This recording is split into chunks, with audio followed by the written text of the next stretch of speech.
Lodi Vecchio is about 10 kilometers west of Lodi and was called Lau Pompeia in Roman times. It was founded as Oppidum Gallico. It later became a Latin colony and a municipium in Caesar's time. The people from Lodi decided to found the new town near the banks of the river Adda after it had been destroyed by the people from Milano. The ancient settlement was abandoned, but archaeological excavations brought to light some remains of the forgotten Roman town, the baths and the area of the entertainment buildings, with an amphitheatre and a theatre near the southwest walls.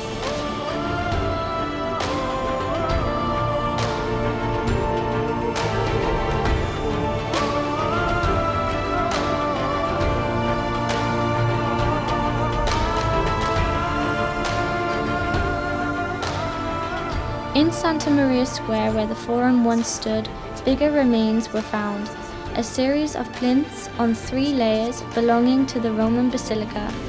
These foundations were used in the following centuries to build the ancient Cathedral of Santa Maria, which stood here till the 19th century.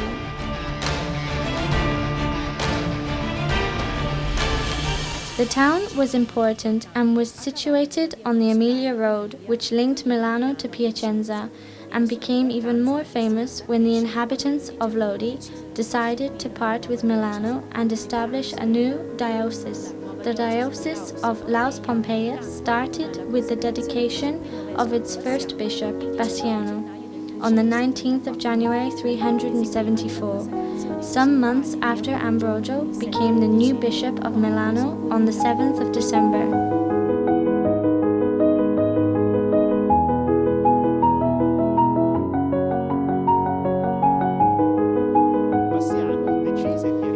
Bassiano decided to build his first church in an area called Borgo Piacentino, east of the built-up areas, along an important road for pilgrimages from Bordeaux to the Holy Land, called Palmaria, because the Palmers were the pilgrims who came back from the Holy Land with a bough of palm trees to prove they had been there.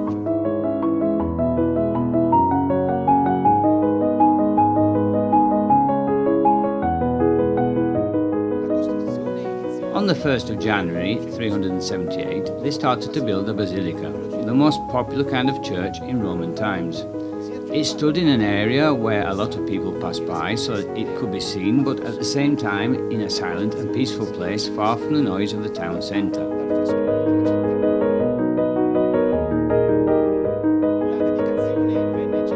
The dedication was celebrated in November 387. Sant'Ambrogio and San Felice, the Bishop of Como, were there. The Bishop of Milano presented the church with some relics of the apostles Thomas, Andrew, Luke and John the Baptist. The church was dedicated to the 12 apostles and perhaps to the Holy Trinity too. Saint Bassiano was an important historical character for the Church of Lodi, which already had 3 martyrs, Vittore, Nabore and Felice. Was a very good friend of Saint Ambrogio, who called him when he was going to die and revealed his vision of God when he was on his deathbed. Bassiano was concerned with the evangelization of a whole community. He took part in the Council of Aquileia in 381 against Arianism and in the Synod of Milano in 393.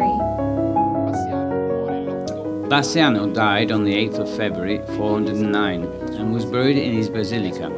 Bishop Andrew, who was very devout, changed the name and called it Basilica Sancti Bassiani. The church could have been considered a cathedral from 1111, the year when the town was first destroyed, to 1163, the year when San Bassiano's relics were transferred from Laus Pompeia, now destroyed, to the Cathedral of Lodi Nuova.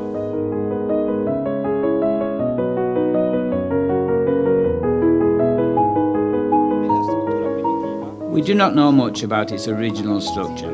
The basilica that we can see today dates back from the 11th to the 12th centuries and was built in the Romanesque style. The band of small arches in the middle of the first span in the south part witnesses its height before the Gothic elevations.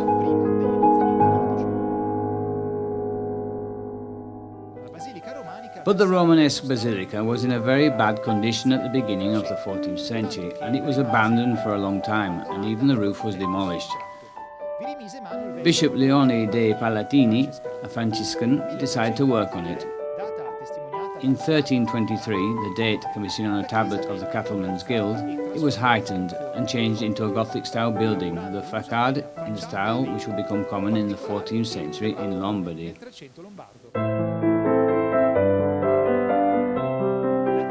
The facade is divided into three parts and is underlined by applied columns, and each sector is followed by thin pilaster strips which help to give a vertical structure.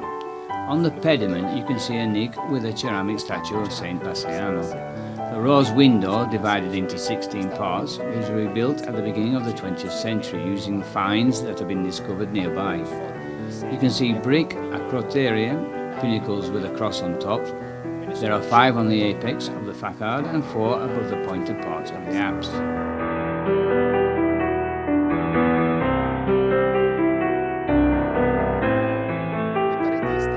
The outer walls are supported by strong counterforts with rampart Gothic arches. On the north side you can see a door which is traditionally called the Pilgrim's Door, because in the Middle Ages the pilgrims who were bound to Rome and travelled along Aemilia Road passed through it. They spent the nights in the basilica, sleeping in the small aisles on a straw mattress. The first decades of the 14th century mark a turning point for the architectural structure, but most of all for the internal decoration of the church, where flowery and geometrical patterns emphasize the structure. Only one master worked on the decorations in this period. There are decorations on the rural daily life and the symbols of old guilds of arts and crafts which contributed to its building.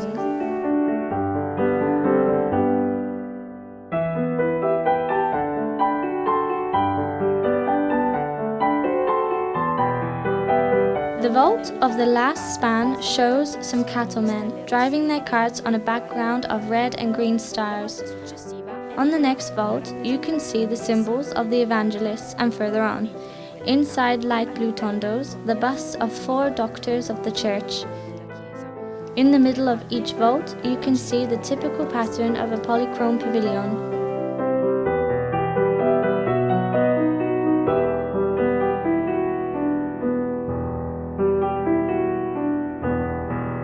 When you get into the church, your attention is drawn to the wonderful fresco which represents, among the Virgin Mary, saints and evangelical symbols, Christ who is welcoming the believers. They feel carried, like on a ship. The term nave comes from it, under a starry sky towards the sun. Christ is contained in an almond, sitting on a rainbow, the symbol of alliance, dressed as a pontiff, because he is the bridge that links the earth to the sky. His hand is teaching. 3 fingers remind us of the mystery of the Trinity. The other 2, which are lowered, remind us of the 2 natures of Christ and blessings.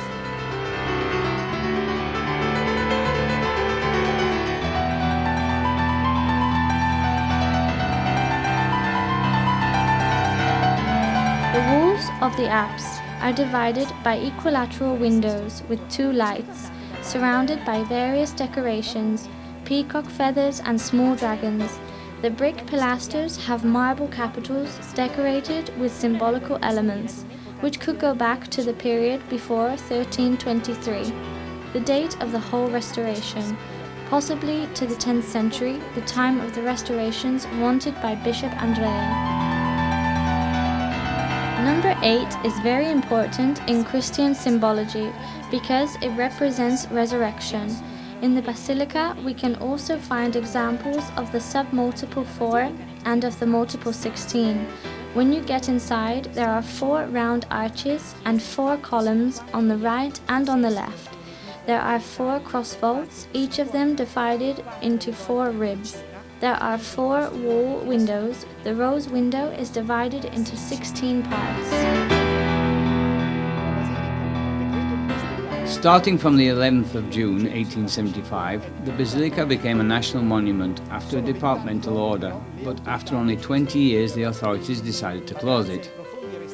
Thanks to the restorations in the 20th century, it was possible to give the basilica the same importance it used to have. Even today, when you're walking in the Lodi countryside, it appears as a brick oasis in a green ocean.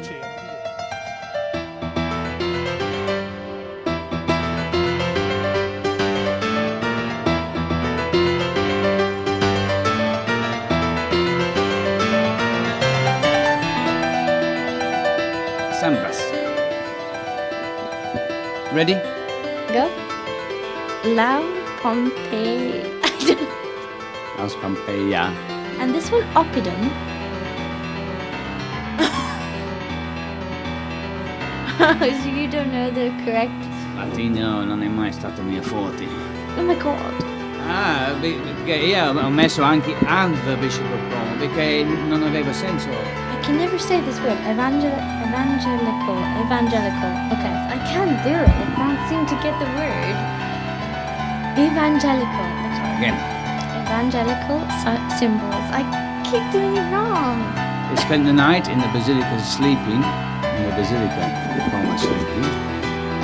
It's okay. That was harder than I thought it was going to